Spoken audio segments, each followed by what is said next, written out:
Hello dear students, friends, welcome. இந்த வீடியோவில் 10th, 11th, 12th public exam உடைய paper வேல்யூஷனோட update நம்ம இந்த வீடியோவில் பார்க்க போகிறோம். ஸோ இந்த ஆண்டு பேப்பர் வேல்யூஷன் வந்து லிபரலாக இருக்குமா இல்லை ஸ்ட்ரிக்டாக இருக்குமா அப்படின்ட்டு ஸ்டூடெண்ட்ஸ்க்கெலாம் டவுட் இருக்குது. மோஸ்ட் ஆஃப் த சப்ஜெக்டில் வந்து பார்த்தீங்கன்னா 10th இப்போ தான் ஒரு எக்ஸாம் ஆரம்பிச்சிருக்கு. தமிழ் ரொம்ப ரொம்ப ஈஸி. 11th and 12th வந்து பார்த்தீங்கன்னா கொஸ்டின்லாம் மேக்ஸிமம் வந்து மாடரேட் தான், ஒரு சில பாடங்களை தவிர்த்து. ஸோ பொதுவாக வந்து வேல்யூஷன் எப்படி இருக்கும், ஏன்னா எல்லா ஸ்டூடெண்ட்ஸ்க்கு வந்து 12th உடைய வேல்யூஷனை பற்றி எல்லாம் எதிர்பார்த்து இருக்காங்க. 12th உடைய வேல்யூஷன் முடிஞ்சோடனே அதே சென்டரில் அதே ஸ்டாஃப் எல்லாமே 11th உடைய வேல்யூஷன் ஸ்டார்ட் பண்ணுவாங்க. ஸோ ஒவ்வொரு டிஸ்ட்ரிக்டையுமே வந்து பார்த்தீங்கன்னா பேப்பர் எவ்வளவு குவான்டிட்டி பேப்பர் வருதோ அதை பொறுத்து தான் வந்து 11th உடைய பேப்பர் வேல்யூஷன் வந்து ஸ்டார்ட் ஆகும். 12th வந்து ஏப்ரல் 4ஆம் தேதியிலிருந்து வந்து பேப்பர் வேல்யூஷன் ஸ்டார்ட் பண்ணுறாங்க. 10th வந்து ஏப்ரல் 19இலிருந்து பேப்பர் வேல்யூஷன் வந்து ஸ்டார்ட் பண்ணுறாங்க. ஸோ 10th, 11th, 12th வந்து டீச்சர்ஸ் எல்லாம் உங்களுடைய பேப்பரை எதனுடைய அடிப்படையில் வேல்யூ பண்ணுவாங்கன்னா அஃபீஷியல் ஆன்சர் கீயை பேஸ் பண்ணி தான் வேல்யூ பண்ணுவாங்க. ஸோ ஸ்ட்ரிக்டாக பண்ணுவாங்களா, லிபரலாக பண்ணுவாங்களா, இல்லை நார்மலாக பண்ணுவாங்களா அப்படின்னா நம்ம என்ன ஆன்சர்ஸ் எழுதியிருக்கோமோ அதனுடைய அடிப்படையில் தான் நமக்கு மதிப்பெண் வரப்போகுது. கிட்டத்தட்ட நாங்களாம் ஒரு 14 வருஷமாக பேப்பர் வேல்யூஷனுக்கு போகிறோம். ஸோ பேப்பர் வேல்யூஷன் வந்து லிபரலாக திருத்துவாங்க, தவறுக்கெல்லாம் ரைட் போடுவாங்க அப்படின்ட்டு சிலர் உங்களை மோட்டிவேட் பண்ணாலும் அஃபீஷியல் ஆன்சர் கீழே என்ன இருக்கோ அதுக்கு தான் மதிப்பெண் கிடைக்கும். ஸோ மோஸ்ட்லி வந்து பார்த்தீங்கன்னா ஃபெயிலியர்ஸை வந்து டீச்சர்ஸ் வந்து குறைக்கத்தான் பார்ப்பாங்க. இல்லை எந்த ஒரு ஸ்டூடெண்ட்ஸுமே ஃபெயிலியர் ஆக்கணும் அந்த மனநிலையில் டீச்சர்ஸ் வந்து திருத்த மாட்டாங்க. இதனால தான் 10th, 11th, 12th வந்து ஸ்டூடெண்ட்ஸுடைய பாஸ் எண்ணிக்கை வந்து கூடுது.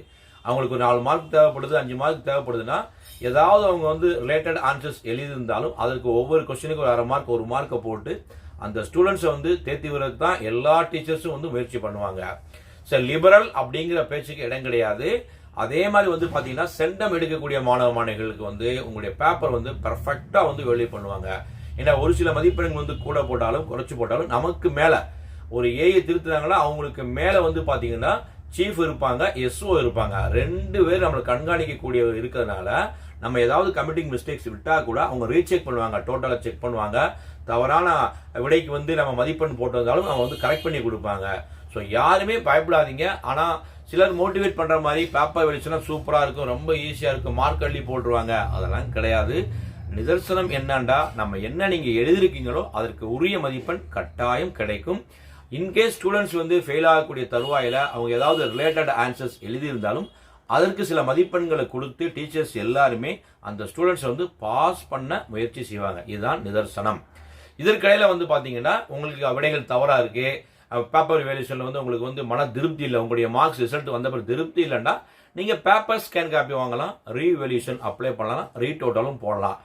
அப்போ வந்து உங்களுக்கு வந்து மதிப்பெண் கூடலாம் குறையலாம்னா நீங்கள் பேப்பரை வாங்குங்க, அஃபீஷியல் ஆன்சருக்கு செக் பண்ணுங்க. ஏதாவது குறைகள் இருந்தால் மட்டும் அப்ளை பண்ணுங்க. யாரும் பயப்படாதீங்க. 12th மாணவர்களே உங்களுக்கான கட் ஆஃப் வந்து மேக்ஸில் வந்து கொஞ்சம் குறைய வாய்ப்புகள் இருக்குது. அதே மாதிரி தான் கெமிஸ்ட்ரின்னு சொல்கிறாங்க. ஸோ ஒவ்வொரு டிஸ்ட்ரிக்ட்டுமே வேல்யூஷன் வந்து சேஞ்ச் ஆகும். அதை நீங்கள் முதல் புரிஞ்சுக்கணும்.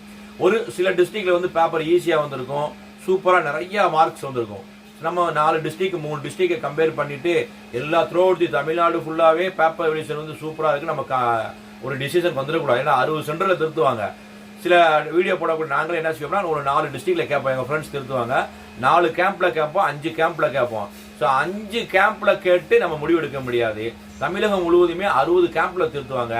அந்தந்த கேம்பில் பேப்பர் எப்படி போயிருக்கோ அதனுடைய அடிப்படையில் தான் வந்து அந்த கேம்புக்குரிய ரிசல்ட்ஸ் வரப்போகுது. ஸோ எல்லாம் கான்ஃபிடென்ட்டாக இருங்க. எல்லா எக்ஸாம் சூப்பராக எழுதிருப்பீங்க. எல்லாம் ப்ரே பண்ணிக்கோங்க.